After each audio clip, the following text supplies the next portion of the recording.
What's up, fight fans? This is Kurt DeVille with Counterpunch Boxing News. And I got some more news to discuss concerning Deontay Wilder. Guys, you know Deontay Wilder is being considered for many networks. He's been received offers from different, two or three different entities to fight on the network. But I don't feel that Deontay Wilder expected any of those. I don't think that he even wanted those. See, these offers are great. And like he says, it's a blessing, like he states in his, interviews that it's a blessing to have these opportunities, to have these different offers. But I don't think he wants them, because look how fast he turned down the ESPN deal. And the ESPN deal was a guarantee that he would fight Tyson Fury. Not next, but eventually. But he didn't want it, right? He wanted to do something else. Okay, no problem. But then you're looking at the Zone. He's met with the Zone. His manager, Shelly Finkel, has confirmed that he's met with the Zone. And he's still pondering on that. He's taking his time. But that's okay, because, Gennady Golovkin didn't sign right away. So we can't say, oh, man, he needs to sign. No, I'm not saying that. But what I am saying is, before all this, before the ESPN, before the DAZN deal, even Showtime had to come back with their own little package. There was only Showtime. And only Showtime had him according to a certain measure of pay and limit of pay. And I always wondered why. Like, okay, well, Deontay, why are you settling for Showtime when Showtime has been paying you the same thing they've been paying you? Like, look at the first fight. They broke even after 250,000 pay-per-view buys. Well, 75,000 is the extra. You know what I mean? And according to after all the dust settles, how much would you create from that? Well, only he knows that. But what I'm trying to make is, that amount doesn't equal up to what he could have got as a guarantee. We know that. Okay? But he was willing to do that again. You know what I mean? So obviously he was comfortable with those type numbers because that's what he's been getting. You know what I mean? So that's cool. Because that's just like, you're comfortable with a guy or a certain job. It doesn't pay the best, but you like the management. You got a neighbor, they got a dog, they might take a dump in your front yard. And, at first you smelled it, you didn't like it. Eventually you get used to smelling it. Oh, they was dog. That's like Deontay Wilder's relationship with Showtime. You know what I mean? He's been accustomed to getting the same things. And the rebuttal deal from Showtime was, hey, stay here and we'll put the fight on pay-per-view. The Brazil fight on pay-per-view. So, I think if he takes that side and he takes that route, I believe he's really brainwashed. He's a brainwashed prisoner. He's like R. Kelly's ex-mistresses and women. Just brainwashed. You know what I mean? Or afraid. You know what I mean? One of the two. And none of any of these options are bad. All these options are really bad. You know what I mean? Because if you don't take something that you you need for your legacy, you're in trouble. Point blank. Right? And I really look at Deontay as a person that's in a frustrated state. Deontay's frustrated because he didn't want all this DAZN. He didn't want this publicity, He didn't want all this. You know what I mean? He didn't want to be in this spotlight. He didn't want these options. He wanted Showtime because his home is Showtime. If you listen to Deontay Wilder, all he talks about is Showtime, how Showtime's his family, how it built him up. You've heard these interviews like I have. If you haven't, look them up. If you care. You know what I mean? But he didn't want those deals. He had a good thing going with Tyson Fury because him and Tyson Fury, they already opened that book. They wanted to turn that page with the rematch. They wanted to do the trilogy to hopefully close the book. But that would have made his legacy, right? But that didn't happen because, Tyson Fury. But, Tyson Fury did some, Tubbs and Crockett Miami Vice shit and tried to, hey, let me cut you a deal in with ESPN and offer you this. You'll eventually fight me. He didn't want that, right? Because he's so used to Showtime. That was the whole thing. He was so used to Showtime, and he knows, well, Tyson Fury is really, what are the chances of Tyson Fury knocking me out? What's the chance of that? He might outbox me. Screw it, I'll fight him again. If I have to fight him in England, I know I'm going to knock him out the next time if it don't come this time. But the whole bottom line is you don't have to worry about Eddie Hearn. You don't have to worry about DAZN. You don't have to worry about ESPN or any other network. You're still at the same lane. And that was the saving grace for Deontay. So you got someone that's coming over here fighting you for your belt, on your network, on your platform, right? Deontay don't worry about what's in the UK. That's BT stuff. That's Fury's market. He'll get a little cut from that too. Okay, whatever. But he has everything the way he wants it. He's comfortable. See, DAZN and ESPN, that's bringing him out of his comfort zone.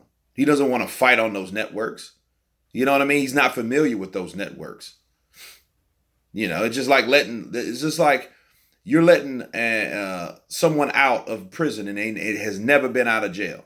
Sure, I know he was with Golden Boy for a little stint of time, but he signed with HBO and that's where his home been. When Al Heyman got him, that was over with. Al Heyman. Al Heyman is like the R. Kelly of boxers. As R. Kelly is the women with brainwashing. That's Al Heyman. Al Heyman, R. Kelly. They both do the same thing. They have brainwashed. No, he didn't do nothing like that. No, I have to talk to Al first. Man, here's $20 million. Javante, take $20 million and fight. To fight my fighter, And no, I got to talk to Al first. I'm like, what? But no, that happens, man. It's crazy. So Deontay knows that he could have built his whole legacy on that one guy. A guy that doesn't hit hard or punch hard, maybe can outbox him, but that's pretty much it. He's worried more about, the guy's worried more about him than he is the guy. Right? So he knew he had that. I got a guy, all I got to do is knock out Tyson Fury. So he's coming full-fledged, right? Then at the same time, they can belittle the other champion, Anthony Joshua. That was the whole thing, without fighting him at all, without lifting a finger. You know what I mean? You got Tyson Fury on your side. Tyson Fury if he can't do anything at all, he can talk. He can sell. He can convince you. He can have people thinking that Anthony Joshua was scared, because Anthony Joshua ain't that kind of dude that replies and rebuttals a lot. You know what I mean? Until lately. But he wasn't that dude back then. He really ain't that dude. A lot of things that he says are mostly private things he says to his family or his friends. He doesn't say them a lot to social media to get it out there. Anthony Joshua more than likely said a gang of, and I know he has. He's saying a gang of shit about Deontay Wilder. But you're not going to hear half of that, because that portion of that is only said to certain members of his entourage or his family. So, and his friends and stuff. So you won't hear a lot about that. So Deontay Wilder was good and dandy, and then Tyson Fury went his way. Now he has to go back to fighting Dominic Breazeale. And the problem with fighting Breazeale is It's nothing like fighting a driven man. That's the danger of it. Deontay Wilder knows I have to keep producing. I have to keep delivering. I fought Ortiz, then I fought Fury, then I can't get the Fury rematch. So now I got to fight Brazil. And I'm thinking to myself like, man, Brazil is no Tyson Fury. And that's a good and bad thing, guys. And I'm going to explain why. Fury can dance all around you and box you, but he can't punch. He's not known to punch. Let's say that. Dominic Brazil is. Dominic Brazil's easier to hit. But then he's driven because there's more behind it. He's promising his family he's going to knock out Wilder. Think about it. You know what I mean? He's made promises to himself that he's going to knock out Wilder and put pain to him. That's going to be an emotional fight. And Deontay already knows that this fight is not a pay-per-view worthy fight. He admitted that. But he knows this fight can change everything. This is heavyweight boxing, people. Anything could happen. Anything could happen in the Anthony Joshua-Jarrell Miller fight. We don't know what's going to happen until it actually does. We can speculate, talk shit, or do whatever. Analyze. But we don't know what's going to happen until it does. And Dominic Brazil can punch. If he gets Deontay Wilder in trouble, granted, if Deontay doesn't have a built-in referee or something like that that's going to help him, you know what I mean, throughout the fight like he did with Ortiz, he's in trouble. You better not have nobody like Jack Reese in there, you know what I mean? But if Deontay Wilder goes down, to be fair, at least he can depend on a full count. You know what I mean? Or a late count, right? So that's the problem. That it's pressure on a person because you're fighting a guy with no really reward. He's just a mandatory, and all the other fighters, now he knows he's forced to go to another network to make these fights happen. These fights can happen, but it cost him to leave his comfort zone. You know what I mean? What fighter wants to do that if you're comfortable with where you're at? That's Deontay Wilder's problem right there. Okay? In a nutshell. And depending on what he does, we don't know what he will do, but he has to do something to keep his name relevant. Mandatories, of course, everybody knows. You can't get mad at this fight. I want to see the Brazil Wilder fight. It should have happened last year, honestly. It should have happened when he fought Fury. He should be fighting Fury now. If there was no unification, mind you.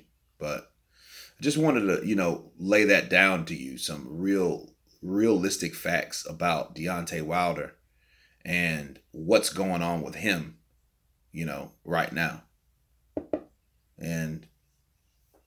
But Deontay, he's a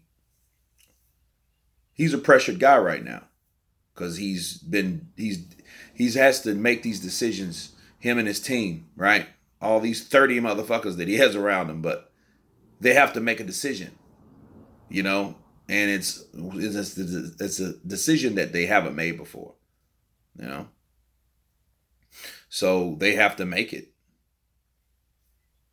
But anyway, uncharted waters for Deontay Wilder. You guys tell me what you think. Of course, please subscribe. And you guys been counterpunched. Peace.